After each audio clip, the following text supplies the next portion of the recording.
The Joe Rogan story is the most fascinating story to me. I couldn't get enough of it this weekend.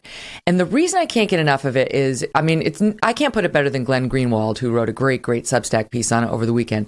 But it's really the left and its censorship machine, its mob, is now truly out of control. Like, you cannot platform anyone who they think engages in, quote, disinformation or misinformation. It's gone beyond hate speech now. It's any misinformation they now feel is out there that's uncorrected. And the person needs to be entirely deplatformed, which is what they want from Joe Rogan, who's now had, it's Joni Mitchell. She pulled her music. First it was Neil Young, then Joni Mitchell, singer Liza Minnelli. That was a tough one, Clay. The guy who, a guitarist, used to play with Springsteen's band. And now Joe Rogan's actually issuing a statement, which I'll get to in 1 second. But let's just start with the crazy push to have him kicked off of Spotify. So there are so many different angles to this story, Megyn, and I think they're so intriguing to play out. So let's start here. This is the natural extension of the COVID insanity that has taken over our country over the last 2 years, because really what is trying to be argued is that science has one side. Let's just take a step back and think about this. We were told initially, and you know this, Megyn, you couldn't even discuss where COVID came from. If you attempted to say, hey, it's awfully convenient that COVID seems to have emerged next to a virology lab in Wuhan, maybe it escaped from there, you were shot down across all of the social media platforms.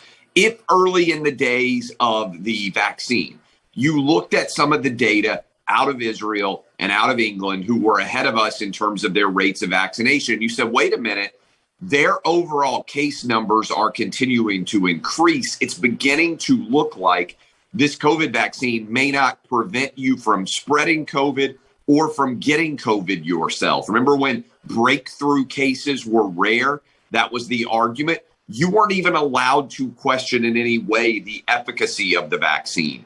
And so you start to stack up all of these things surrounding COVID. You weren't allowed to talk about the potential of therapeutics associated with when you got COVID, what drugs you could take, what might make sense for you.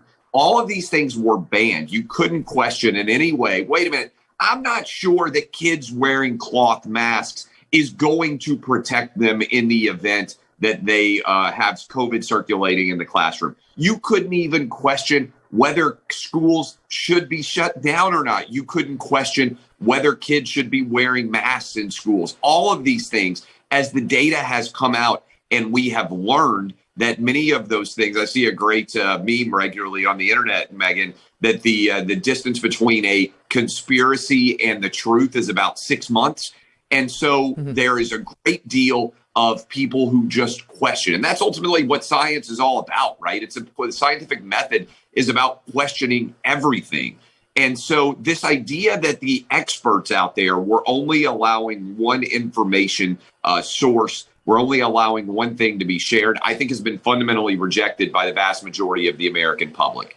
And shows like yours, like mine, like Joe Rogan, so many different places out there that are willing to look at data and ask difficult questions have come at times under fire for asking those difficult questions. And so, one, the big battleground here is what is allowed to be said and who can say it. That is the larger scope here, particularly when you are employed by a major media company like Spotify, okay?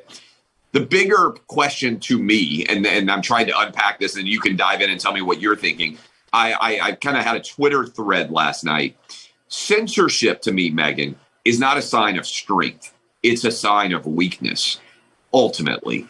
And so when I look at what Spotify is trying to do to Joe Rogan, if I were Joe Rogan waking up this morning, I would be hoping that Spotify fires me. Because if Spotify fires him, they're probably going to have to pay out most of the money that is owed on his contract, because I would imagine that he has a great deal of creative freedom in any deal that he signed, and therefore it's unlikely that they're going to fire him for cause. And then he would be able to go out and create his own media company. And I believe his audience, Megyn, is portable, as many audiences are in today's digital space. So this balance of power, I think Joe Rogan is more powerful than Spotify is here. And it can be rattling, I'm sure, to him to be challenged as he is being challenged. But ultimately, all of the people trying to cancel him are the best advertisement that his show could ever have, because, as well as anyone, people are going to tune in more as they hear how controversial he is. And so I think we're poised for a great disruption of many of these tech companies, because their power, as they become more censorious, is actually on the wane, and the overall power of individual talent that is authentically trusted by their audience continues to grow. The antidote to me to cancel culture is the loyalty of your own audience. That's right. You know, to me, it's so crazy because you've got people like Harry and Megyn weighing in on this. Who the hell wants to hear from those two on Joe Rogan? They've literally done one podcast on Spotify. That would be, I'd listen to that, wouldn't you, if he had them on and actually grilled them about their background, and instead of Oprah, sort of the soft light interview, he actually dove into some of the claims that they have made. I mean, I would watch that. That's probably the most engaging Spotify episode they could have. They won't do it, but I'd watch it. But no, I can't say yes to that. I need to do it. I no offense to Joe Rogan, but I can do a better job of that one. I would love to see you grill here. They won't do it, right? Because we live in this era of everybody wanting to be protected, and they want to be questioned by people who are going to not really probe any of their questions. I would love to hear. I mean, I watched the Oprah interview. Amazing. Although I still want Fauci more than I want anybody. So those two losers are coming out like saying, oh, we've expressed our concerns to Spotify about the all too real consequences of COVID-19 misinformation on its platform. And they want Spotify to, quote, meet this moment, Clay, but are committed to continuing our work together as it does. In other words, you better keep paying us our $50 million because we're not that concerned. And by the way, how easy is it to do a podcast? The fact that the two of them have been unable to get a podcast done, I'm not talking about making Jurassic Park, right? I mean, there's not a massive amount of behind the scenes work that needs to be done. The podcast universe is not wildly complicated. I mean, there's 1 billion podcasts right now. The fact that they can't get this podcast off and rolling is really crazy to me. Telling. Okay, but they're not my favorite. My favorite is Chelsea Clinton. And she sends out a tweet ripping on the fact that, she's upset about Substack facilitating science denialists' ability to profit from destructive lies. Because Substack's getting it too, right? They're in trouble for platforming people like Alex Berenson, Dr. Joseph Mercola, and so on. So she decides to weigh in because you got Spotify, you got Substack coming under the crosshairs of especially corporate media because they're a threat to them, and people like Chelsea Clinton, the established left. So she comes after them saying anti-vaxxers making at least $2.5 million a year from publishing on Substack. And she's like, the ability to profit from destructive lies, talking about grift. So Glenn goes after her like no one else can. He says, okay, hold on. I want to get the exact quote. Okay.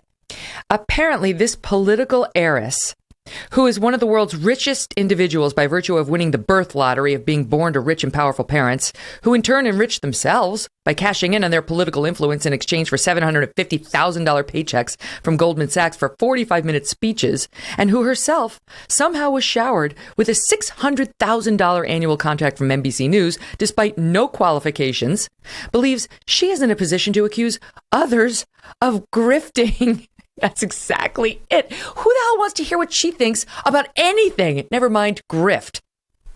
Well, and the grifting angle is so crazy because the best way to grift was to be anti-Trump for 5 years, right? Like this idea that people on the right are uniquely profiting off of the larger media environment. But the big issue here is, and this is disappointing, I think, because she's well educated, what all of this presupposes, Megyn, is that science is fixed. And I would think that if you have paid any attention at all to COVID, what we have needed is more robust debate, not less, right? I mean, if anything, the idea that kids are still wearing masks, or God forbid that there are still so many kids out there that are right now having to go through remote learning because the teacher, and remote learning is an oxymoron, right? That phrase, the fact that it even exists, to me is a fundamental failure of our society. But we need more discussion, more debate. And so this idea, science should be questioned. Everything should be questioned. People in positions of power should be questioned.